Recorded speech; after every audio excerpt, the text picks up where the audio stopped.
value of calculate the approximate value of approximate value of integration minus 3 to 3 x to the power 4 dx है ना। अब किस method से, चारों से कर लेना, कोई दिक्कत नहीं है। हाँ भाई, क्या मतलब है, आपको प्रैक्टिस करना है ना। कोई लगा दीजिए, मैं क्या नाम बोलूँगी, इसमें बोला है कि by trapezoidal rule by Simpson 1/3, क्या दिक्कत है ना। आप चारों लगा के देखिएगा क्या सिस्टम है। तो आप एक मेन, अब आपका फार्मूला याद होना चाहिए। और शुरुआत का काम क्या है बताओ, कितने भागों में बांटेंगे? 6 भागों में। एक्चुअली क्वेश्चन में बोला भी है, इसमें बोला था कि 8 भागों में, इसमें बोला 6 भागों में। मैंने बोला नहीं आप लोगों के सामने कि आप लोग अपने से करिए, और कर ले रहे हैं आप लोग, अच्छी बात है। अरे तो वो तरीका देखो वही है, आप पहले घटा के देख लीजिए, खुदा आपको हिंट दे देगा कितने भागों में करना उचित रहेगा, है ना। और ऐसा नहीं गलत है आप कुछ ज्यादा भागों में कर देंगे या कम भागों में, नहीं गलत नहीं है, लेकिन कैलकुलेशन के पॉइंट ऑफ व्यू से आपको इजी लेके चलना है। तो आप लेके चलेंगे तो 3 माइनस -3 तो 6 हो जाएगा। अब 6 में क्या डिवाइड करेंगे, 1 आ जाए तो 6 से डिवाइड कर दीजिए, तो 6 इक्वल पार्ट में आप कर दीजिए। तो पहली वैल्यू x की माइनस की 3, दूसरी वैल्यू माइनस की 2, तीसरी वैल्यू माइनस की 1, चौथी वैल्यू 0, फिर पांचवी 1, छठवीं 2 और सातवीं 3। तब अरे भाई 7वीं वैल्यू है, पार्ट 6 हुए। बात समझ आ रही है ना, कंफ्यूजन नहीं होना चाहिए। x की 7 वैल्यू मतलब अगर मैं पार्ट की कितना पार्ट हुआ तो 6 ही हुए, 0 से 10, 5 में 0 to 5, 5 to 10 2 ही भाग हुए, 0, 5, 10 3 वैल्यू हो गई, है ना। कोई दिक्कत है नहीं ना। बस रख के फंक्शन क्या है, x की पावर 4, वही x के स्थान पे -3, -2, -1 सब रखते जाओ और y की वैल्यू निकलती जाएगी। फिर रखो फार्मूला, जिस जो भी फार्मूला चाहते हो रखो उसमें और आंसर ले लो, काम खत्म। बात समझ आ रही है ना, बोलो भैया। हाँ ऐसा बोलते रहिए आप लोग, उसी में ऐसा करते रहिए, कोई दिक्कत नहीं है। तो बेसिकली यही सब क्वेश्चन आते हैं, ठीक है। क्वेश्चन आपको जो मैं बताया ना, इसी में से कोई एक एग्जाम में आपके दिखाई देगा, इसी में से कोई एक आपके एग्जाम में दिखाई देगा, एकदम एग्जैक्ट इसी में से कोई एक आपके एग्जाम में दिखाई देगा भैया। लिखिए क्वेश्चन और लिख लीजिए घर पे आप, है ना। साइंटिफिक कैलकुलेटर का भी आनंद उठाइएगा। कैलकुलेट इंटीग्रेशन 0 to π/2, मोबाइल में होता है scientific calculator. Calculate integration 0 to π/2 e to the power sin x, 0 to π/2 e to the power sin x। correct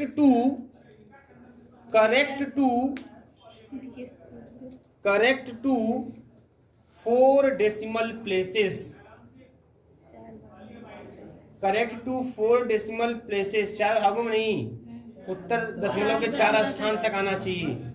actually क्या, जब सॉल्व करेंगे तो इसे मैंने पाई वाला लिखा था ना क्वेश्चन, तमाम 5-6 स्थानों तक लिख दिया था, लेकिन उसने बोल देगा 4 स्थान तक, वो 4 स्थान तक लेके चलिएगा और सबको छोड़ दीजिएगा। और छोड़ने का नियम जानते हैं कि 5 से ज्यादा है तो एक जोड़ के छोड़ेंगे, है ना। अगर ऐसा छोड़ भी देते हैं डायरेक्ट तो कोई दिक्कत आपको होने वाली नहीं है। हाँ बाटल दे दो उनको।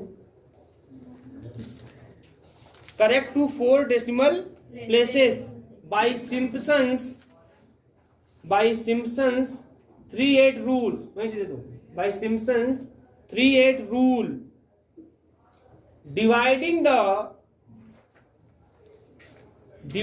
the range of integration, इसने बोला है dividing the range of integration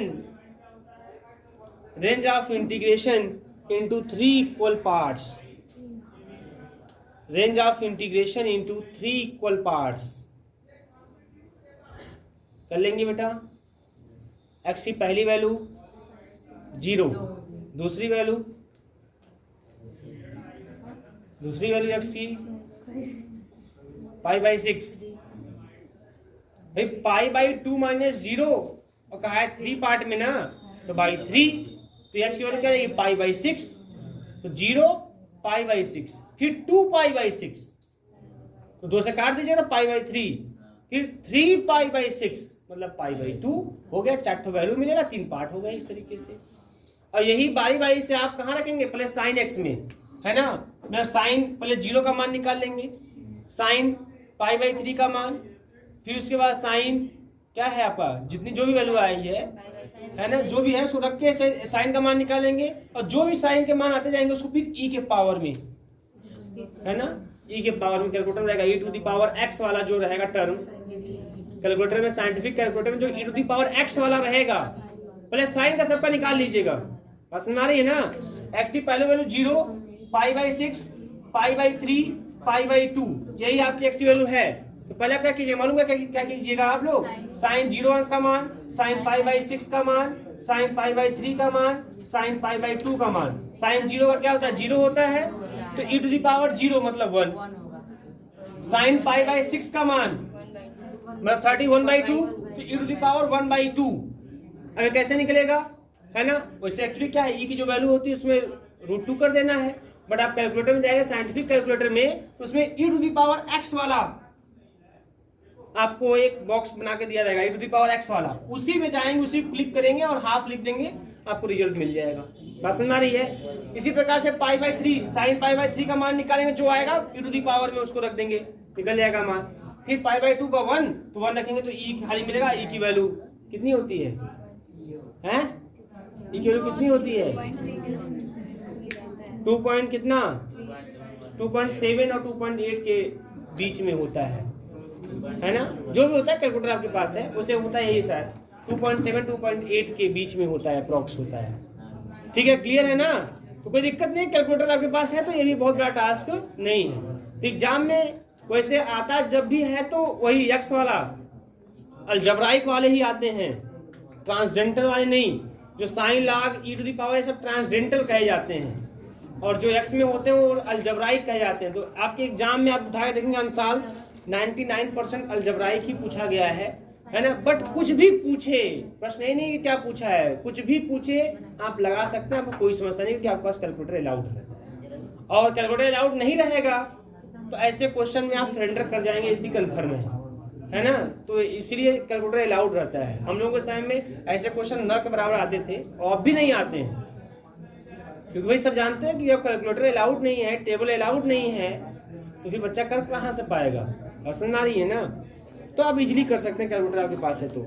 इस तरीके से न्यूमेरिकल इंटीग्रेशन का यह चैप्टर बहुत खींचा मैं, है ना, तो कब खत्म हो गया होता, खत्म होता है अभी फिलहाल में। नेक्स्ट चैप्टर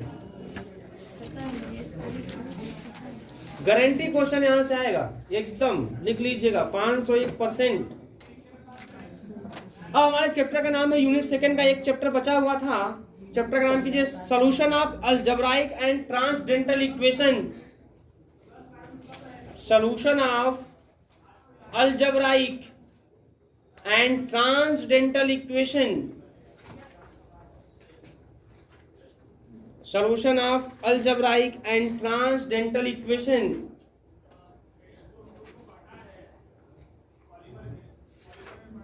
हो गया ट्रांसडेंटल इक्वेशन। अब हमें अलजेब्राइक और ट्रांसडेंटल इक्वेशन का सॉल्यूशन यहाँ पे निकालना है। कैसे हम सॉल्यूशन निकालेंगे, आइए उसी चीज को हमको यहाँ पे सीखना है। ठीक है, ध्यान दीजिएगा आप सभी लोग बहुत ही ध्यान से, ठीक है। और क्वेश्चन यहाँ से ये भी हर बार, है ना, हर साल यहाँ से भी इस चैप्टर से भी क्वेश्चन आते हैं। ठीक है, और इसमें बहुत फार्मूले आपको याद नहीं रखने हैं। इसमें क्या है इस चैप्टर में कि आपको प्रोसेस याद रखने हैं। क्या याद करना है, प्रोसेस, क्या प्रोसेस है ना। और प्रोसेस याद कैसे होगा, जहाँ 1-2 क्वेश्चन लगाएंगे ना, आप चिल्लाना चालू कर देंगे, सर बस हो गया क्लियर, अगला बताइए, है ना, ये ऑटोमेटिकली क्लियर हो जाएगा, कोई समस्या नहीं होने वाली। बस आप ध्यान से मेरी बातों को सुनिएगा। सबसे पहले कि कोई भी इक्वेशन, बात नहीं, f(x) = 0, कोई भी इक्वेशन f(x) = 0 यह कब अलजेब्राइक कहा जाएगा और कब यह ट्रांसडेंटल कहा जाएगा। तो कोई भी इक्वेशन f(x) = 0 अलजेब्राइक तब कहा जाएगा जब f(x) x में कोई प्योर पॉलिनोमियल हो। क्या हो, प्योर पॉलिनोमियल। पॉलिनोमियल तो आप पढ़े हैं क्लास 9 में पढ़े हैं आप, है ना, मतलब कुछ भी ऐसा x² + 5x + 6 ऐसा कुछ भी, x³ + 4x² ऐसा कुछ भी रहे 6, है ना, ऐसा f(x) समान ऐसा कुछ हो, मतलब ऐसे इक्वेशन ये सब जो इक्वेशन होंगे ये सब कौन से इक्वेशन कहे जाएंगे? Algebraic equation. क्या कहे जाएंगे? Algebraic equation. और अगर हमारा जो एफ हो वह एक्स में प्योरली पॉलिनोमियल नहीं हो, वह कुछ और फंक्शन को कंटेन करता हो। और फंक्शन में कैसे फंक्शन? जैसे लॉगरिथमिक फंक्शन को कंटेन करता हो, ट्रिग्नोमेट्रिक फंक्शन को कंटेन करता हो, एक्सपोनेंशियल फंक्शन को कंटेन करता हो, इनवर्स फंक्शन को कंटेन करता हो। अगर वह ऐसे फंक्शन को कंटेन करता हुआ अगर हमारा एफ होगा, तब ऐसे एफ बराबर 0 वाले इक्वेशन को हम बोलेंगे ट्रांसडेंटल इक्वेशन। जैसे मान लीजिए ऐसे दे दिया आपको कि solve x sin x minus का e to the power x बराबर 0। सॉल्व कीजिए, x का मान निकालिए, सरेंडर कर जाएंगे आप तुरंत। आपके पास की बात नहीं है, निकाल लेना इसको, रही ना। और इसमें भी आपके पास की बात कहाँ पे नहीं होगी? जब जिसके रूट डेसिमल में आते होंगे, जिस इक्वेशन के रूट डेसिमल में आते होंगे, है ना, उसको भी सॉल्व करना आपके पास की बात नहीं है। अगर आप जैसे क्यूबिक इक्वेशन है और उसका रूट डेसिमल में हो, तब भी आप सरेंडर कर जाएंगे, क्योंकि आप 1 2 -1 -2 -3 यही सब रख के चेक करते हैं, है ना। पहुंच ही नहीं पाएंगे जो इसका रूट होगा ऐसा आएगा 1.7315, वहां तक सोच ही नहीं पाएंगे। सोचते उम्र बीत जाएगा, है ना।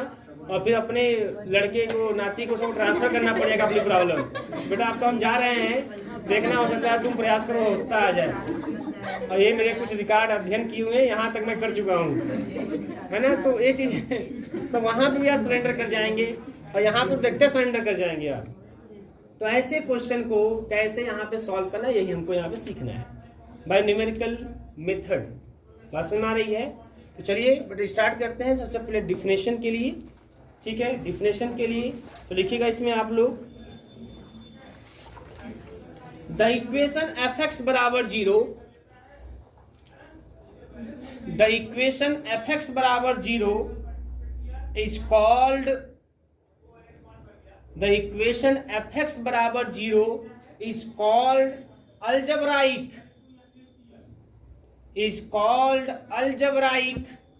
or transcendental, is called algebraic or transcendental according as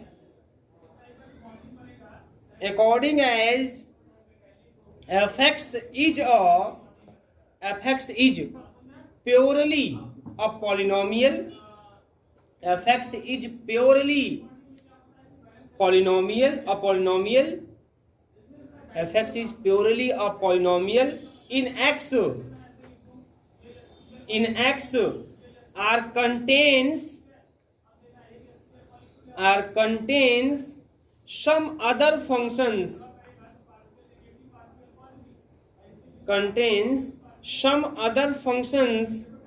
such as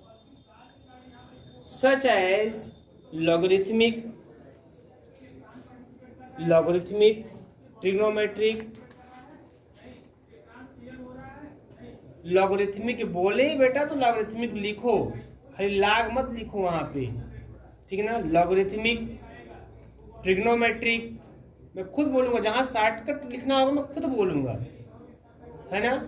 जैसे ऐसी क्लास 10th में पढ़ाता रहता हूँ, तो वहाँ पे क्या होता है मालूम है, जैसे मैं बोलता रहूंगा, एक लाइन बोला, 2 लाइन बोला, तो उनको लगता है कि यार उत्तर बड़ा लंबा लिखवा रहे हैं सर, तो बीच में बोलता सर इसी में लिखना है, मतलब ऐसे अगर 2-3 लाइन जहाँ बोल दिए ना, तो बीच में तुरंत बोल देंगे सर इसी में लिखना है कि कोई दूसरे प्रश्न का उत्तर है। उनको पता नहीं चलता है किस प्रश्न का उत्तर चल रहा है, क्या चल रहा है ना। जहाँ हमको लगा कि नहीं ज्यादा हो रहा है, तो उनको शंका होने लगता है कि यार इसी का उत्तर है कि किसी और का उत्तर इसी में नहीं लिखा रहे हैं, तो पूछ देते हैं बीच में कि सर इसी का उत्तर है। तो उनको बार बार समझाते हैं एक बात की, जब कुछ ऐसा कुछ रहेगा मैं खुद बोलूंगा कि पैराग्राफ चेंज करो या अगला प्रश्न का उत्तर लिखो, मैं खुद बोलूंगा, अभी आप लिखते रहो ऐसे। लेकिन रोज यही काम होता है, पूछते जरूर है मुझसे, आदत हो गई है ना। हाँ, वो लोग अपने कॉन्सेप्ट पे काम करते हैं पूरा। क्या लिखा आप लोगों ने? लॉगरिथमिक, ट्रिग्नोमेट्रिक हो गया, कमा एक्सपोनेंशियल, ईटीसी।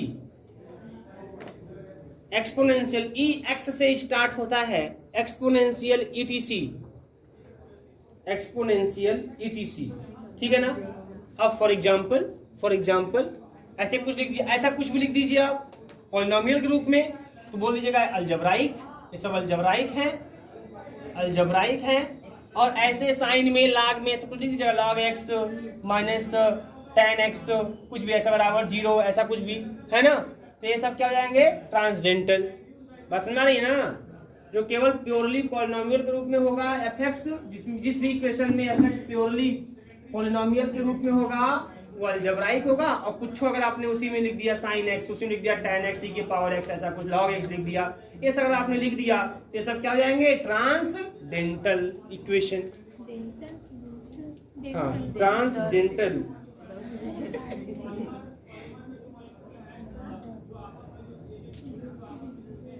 हो गया भैया।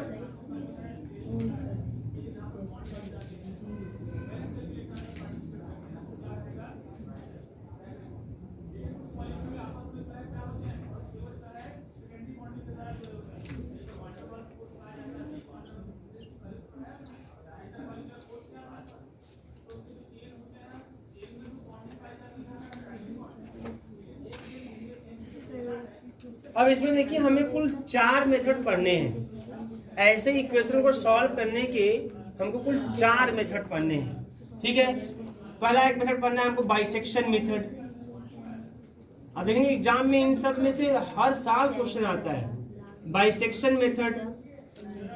दूसरा हमें पढ़ना है रेगुलर फाल्सी मेथड। अभी अब ऐसे नाम सुनेंगे आप, खतरनाक नाम सुनेंगे आप, रेगुलर फाल्सी मेथड। तीसरा आपको पढ़ना है न्यूटन रॉफ्सन मेथड।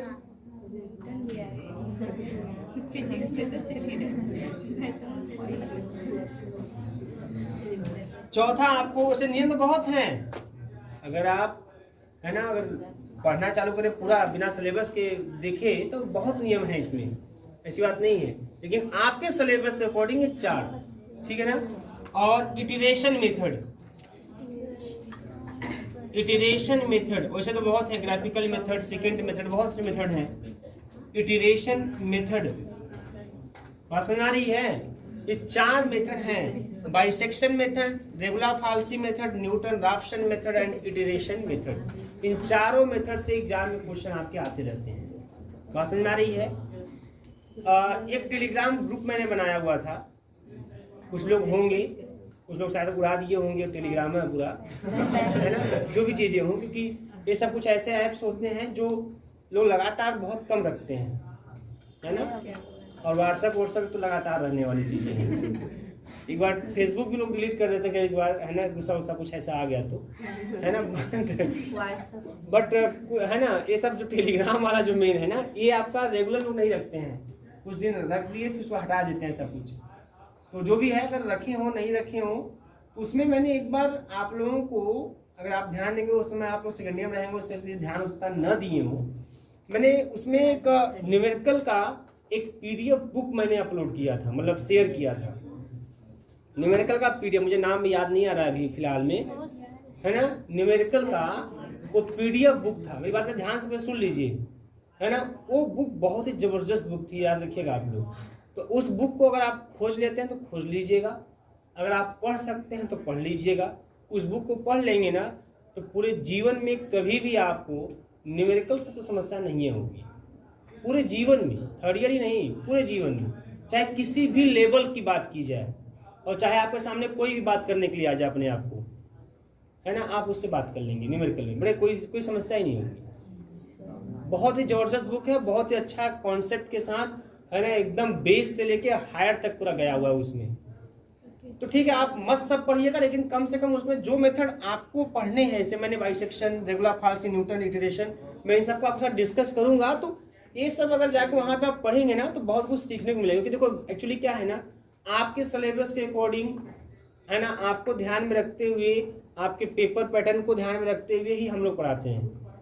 तो बहुत यहाँ पे विद्वता प्रदर्शित करने की जरूरत नहीं है हमको, और नहीं आपके सामने बहुत ज़्यादा डिस्कस करने की जरूरत है इसमें, आपके एग्जाम और सब पैटर्न को देखते हुए, है ना, इसलिए हम लोग उसके हिसाब से लेके चल रहे हैं। तो बहुत कुछ चीज़ें जो ऐसी हैं जो आपको जाननी चाहिए, अगर कंपटीशन को ध्यान रखते हुए कहें तब, लेकिन आप जान नहीं पाते हैं और न हम बताते हैं, सीधी सी बात है, क्योंकि हर चीज़ें बताई नहीं जा सकती, क्योंकि आपका बीएससी थर्ड ईयर चल रहा है ना, तो उसके लिए अलग से समय चीज़ें होंगी तो अभी लिखा जाएगा।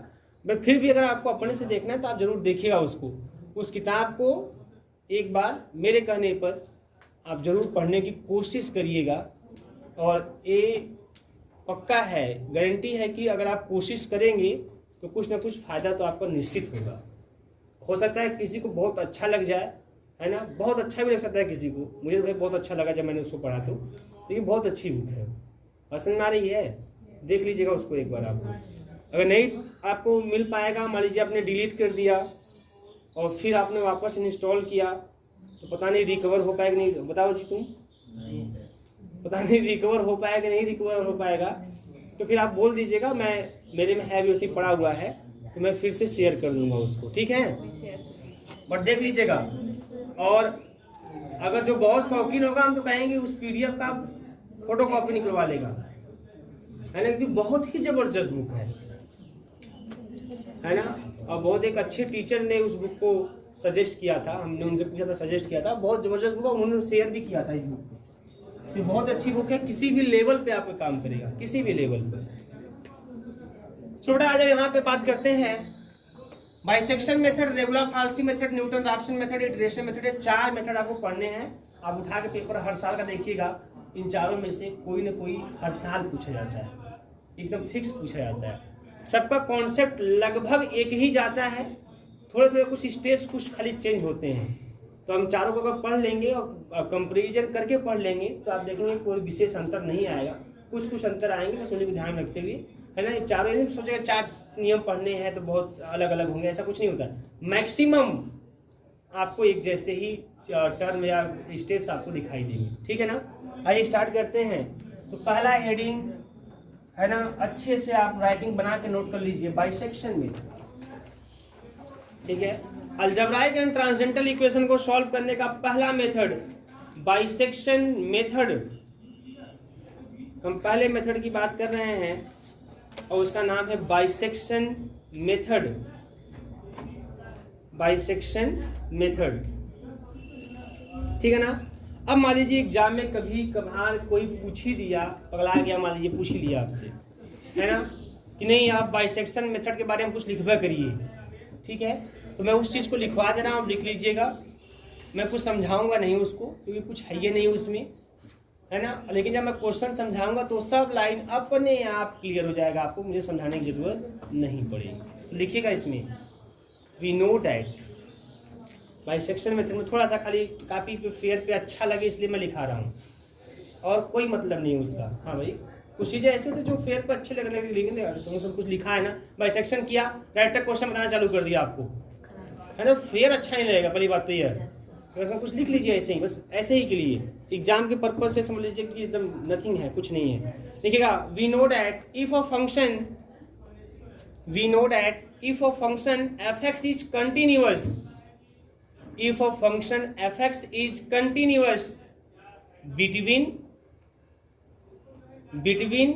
small a and small b, between small a and small b, and fa and fb, देख पा रहे ना, fa and fb, वही स्मॉल a और स्मॉल b वाला, fa and fb are of opposite signs, SIGNS, are of opposite signs. मतलब अगर F A positive है तो एफ बी क्या है, निगेटिव, या एफ ए निगेटिव है तो एफ बी क्या है, positive. Are of opposite signs, then there exist at least one root, then there exists at least one root between, then there exists at least one root between small a and small b, between small a and small b, हो गया, one root between small a and small b। let F A B negative, मान लेते हैं F A क्या है, negative है, F A B negative, B negative, and F B B positive, and F B positive, हो गया बेटा। Also let the approximate value of the root, also let the approximate value of the root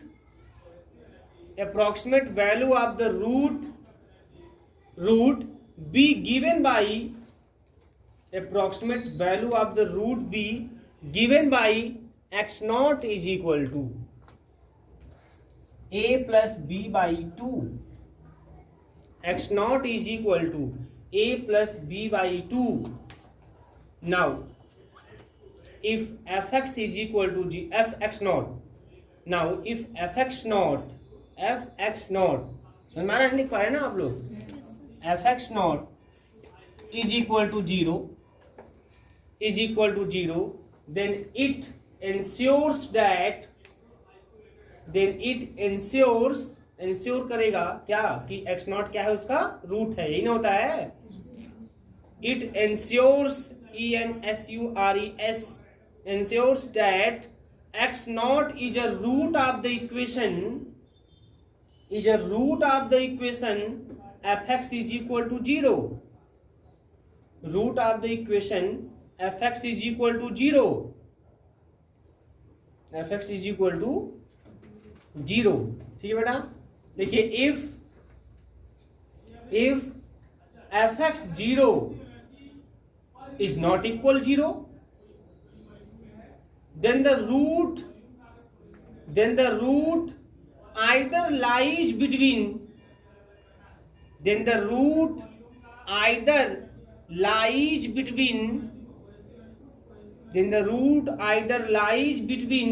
x naught and b, x0 and b. X naught and b are between x0 and b are between x naught and a. मतलब या तो x0 और b के बीच में लाई करेगा, या तो x0 और a के बीच में, x naught and a. देखिए it depends on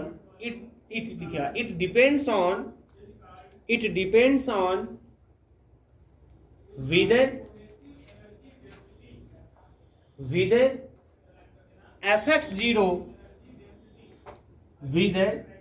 fx0 is positive or negative. Whether fx0 is positive or negative, then again we bisect the interval.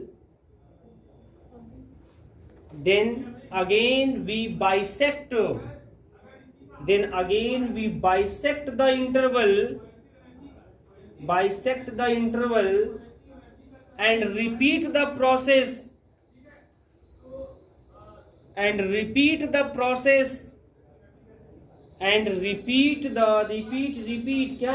process until, कब तक यह प्रोसेस रिपीट करेंगे, until the root is obtained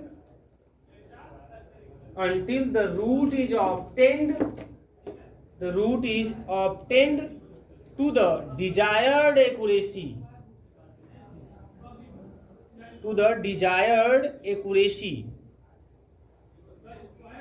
अब कुछ लोग सोच रहे हैं कि इतना हो गया कि अगर एग्जाम में आ गया तो इतना हम लिखेंगे कैसे, सोच रहे हैं कुछ लोग. ये कुछ नहीं है. अभी मैं आपको समझा दूंगा ना, तो एग्जाम में आप इतना लिख देंगे कि 3 घंटा यही लिखते रह जाएंगे आप. ठीक है ना, खत्म नहीं होगा, कहानी चलती जाएगी. आइए, अच्छा मैं इस पर समझा देता हूँ मैंने लिखवाया क्या आप. ठीक है ना, क्योंकि एक बार जहाँ समझाया तहाँ टॉपिक खत्म हो जाएगा. तो ये मैं समझा देता हूँ अभी आप लोगों को, और एक क्वेश्चन बताऊंगा, आप लोग खुद कहेंगे सर बस देखिएगा. आप कहेंगे, कहना पड़ेगा आप लोगों को ना, कहेंगे हैं. क्या बताओ, कौन क्या बोल रहा है? क्या भाई, आपस में बात कर रहे हैं. चल ध्यान दीजिए अब आप लोग. ठीक है, करिए भाई आपस में बात. देखिए यहाँ पे मान लीजिए आपको fx बराबर 0, ठीक है, ऐसे कोई इक्वेशन दे देगा, वो चाहे कुछ हो अपने आप को, चाहे अलजेब्राइक हो चाहे ट्रांसडेंटल. बहुत ध्यान से आप समझिएगा. चाहे वो अलजेब्राइक हो चाहे क्या हो ट्रांसडेंटल हो। ठीक है, अब क्या होगा, कभी कभी आपको ए और बी की वैल्यू दी जाएगी, मतलब समझते हैं, कभी कभी किसी क्वेश्चन में बोलेगा, खुद बोलेगा कि इस इक्वेशन का, देखो जैसे एक चीज और मैं बता दूं आप लोगों को ना, हम ये जो नियम आप पढ़ रहे हैं ना, इससे आप सिंगल रूट निकालेंगे अपने आप को, चाहे कितना भी घात का इक्वेशन हो, चाहे कितनी भी डिग्री का इक्वेशन हो, आप इससे एक बार जब आप इसको सॉल्व करेंगे, मेथड लगा के अप्लाई करेंगे, तो सिंगल रूट निकल के आता है। अब हर रूट को आप फाइंड कर सकते हैं, लेकिन उसके लिए फिर से प्रोसेस को अप्लाई करना पड़ेगा।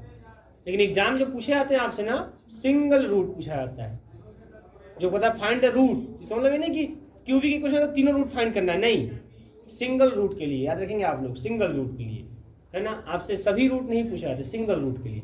तो इसलिए कभी कभी जो इक्वेशन है ना वो दे देता है, वो बोल देगा खुद कि आप इस इक्वेशन का रूट फाइंड कीजिए, वो भी वह रूट फाइंड कीजिए जो इस और इस वैल्यू के बीच में लाई करता हो, नाम दे देगा कि 2 और 5 के बीच में लाई करता हो, 5 और 7 के बीच में लाई करता हो, उस रूट को फाइंड कीजिए। तो अगर ऐसा कुछ दे देता है तो वही ए और बी की वैल्यू होगी, किसकी वैल्यू होगी, ए और बी की वैल्यू होगी। बात समझ में आ रही है? अच्छा, कभी कभी किसी क्वेश्चन में देता भी नहीं है किसके बीच रूट फाइंड करना है, तब ए और बी की वैल्यू मिलेगी कैसे? ए और बी की वैल्यू चाहिए, आप ए और बी की वैल्यू क्या होगी, आपको चाहिए। तो करेंगे क्या, ध्यान रखिएगा यहाँ पे, वो दे चाहे मत दे, भाड़ में जाए वो, अब आपको करना है कैसे हम ए और बी पता करेंगे अपने से, मतलब ध्यान से, बहुत सिंपल होता है। एक्चुअली आपको दे देगा, अब उसमें आप x इक्वल टू 1 पुट करेंगे, x इक्वल टू 2 पुट करेंगे, x इक्वल टू 3 पुट करेंगे, ऐसे पुट करते जाएंगे आप उस इक्वेशन में।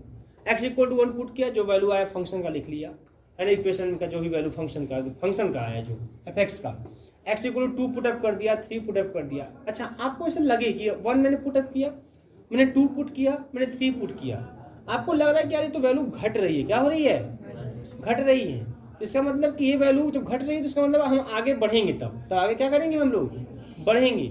अब बढ़ेंगे इसका मतलब यह होगा कि जब घट रही है तो ये जीरो भी की तरफ भी जाएगी और फिर निगेटिव की तरफ भी जाएगी। अगर घट रही है तो जो ऐसे हमने फंक्शन में रखा, x इक्वल टू 1 मान लीजिए 20 आ गया, x इक्वल टू 2 रखा मान लीजिए 14 आ गया, 3 रखा मान लीजिए 4 आ गया। इसका मतलब यह है कि अगर मैं और आगे रखते जाऊँ तो घटेगा और फिर निगेटिव में भी जाएगा। मान लीजिए 4 पर रखा तो पॉजिटिव 4 मान लीजिए आ गया है, पॉजिटिव वैल्यू fx की आई है, मतलब देखो मैंने 1 रखा तभी पॉजिटिव, 2 रखा तभी पॉजिटिव, 3 रखा तभी पॉजिटिव, घटता जा रहा है, 4 रखा पॉजिटिव और 5 रखा तो निगेटिव आ गया। तो इसका मतलब कि उस इक्वेशन का एक रूट 4 और 5 के बीच में लाई करेगा, 4 और 5 के बीच में लाई करेगा। जैसे 4 पे पॉजिटिव और 5 पे निगेटिव, या 4 पे निगेटिव 5 पे पॉजिटिव, मतलब आप रखते जाएंगे x की वैल्यू, क्रम से 2x की वैल्यू पर फंक्शन की वैल्यू का साइन चेंज कर जाए, एक पर पॉजिटिव एक पे निगेटिव, एक पे निगेटिव एक पे पॉजिटिव आ जाए,